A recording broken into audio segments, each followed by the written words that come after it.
After selling a property in a specific neighborhood, the work doesn't stop, it actually just begins, because when one home sells, it usually triggers movement. 2, sometimes even 3 nearby homeowners start thinking about selling too. So instead of waiting for listings to appear, go directly to the source. Call the neighbors. Not to pressure them, but to inform them. Let them know what just sold. We still got over 700 for that. How fast it sold. Many of them didn't even know it was for sale. And what kind of demand is already in the area. We still have buyers that are still looking to get into the area. Because the goal isn't to convince someone to sell, it's to find the ones who are already thinking about it and position himself as the first call they make.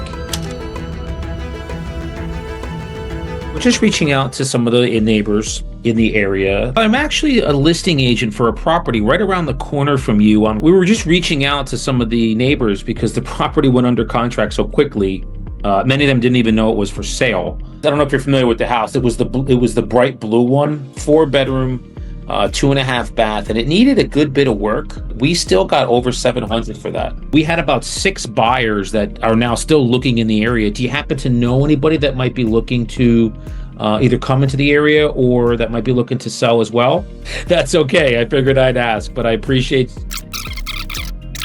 I'm with eXp Realty. Other than, I think, Keller Williams, we're like the second biggest real estate company in the country. Yeah, we have about 90,000 agents. I appreciate you answering. Thanks again. You bet. She said, I'm going to pass away here. I just took out a reverse mortgage. I'm not the person to call for it, but thanks. And she said she was appraised at 5 and change. When you do a reverse mortgage, the equity in your house pays you every month. Hopefully you don't outlive the equity in your home, because then once you do, you have to pay it back. But it's good. Guys, again, we're getting an answer. That's all I'm really looking for. And then you always ask, hey, do you happen to know anybody in the area that might be looking to sell? 30 of these calls or 40 of these calls, I get one person who's interested. Hey, it's totally worth it. So the statistics are, when one property sells, usually 2 or 3 of them will go on the market and follow. I'm trying to find those 2 or 3. And what I try to do is I don't try to come right out of the gate with like, hey, who do you know that's coming over? And she said, is there a reason for your call? And I said, yeah, we're just letting people know. We had a few buyers that are still looking in the area. Do you happen to know anybody that might be looking to? That's how you kind of foray right into that. Non-confrontational. I'm in New Jersey. Everybody is thinking that you're trying to get something out of them. I'm actually the listing agent for a property right around the corner from you. I probably could have asked, hey, if you got an offer that was reasonable to you, like let's say in the next 10 days, 20, or even 30 days, do you think you'd sell it, or are you thinking you're just going to stay forever? Yeah, like I could do that.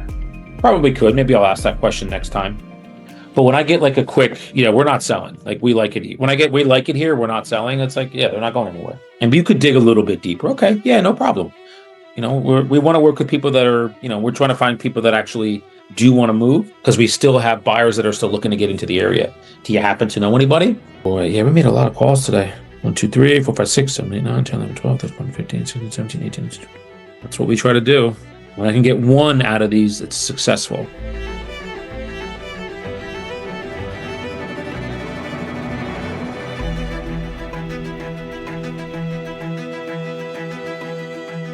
Gotten into an argument with my landlord, and he informed me that I had to find a new place to live. The owner walked past me and he goes, well, you should buy a house. And I said, I'm a child. How do I do that? All you need is 3% down.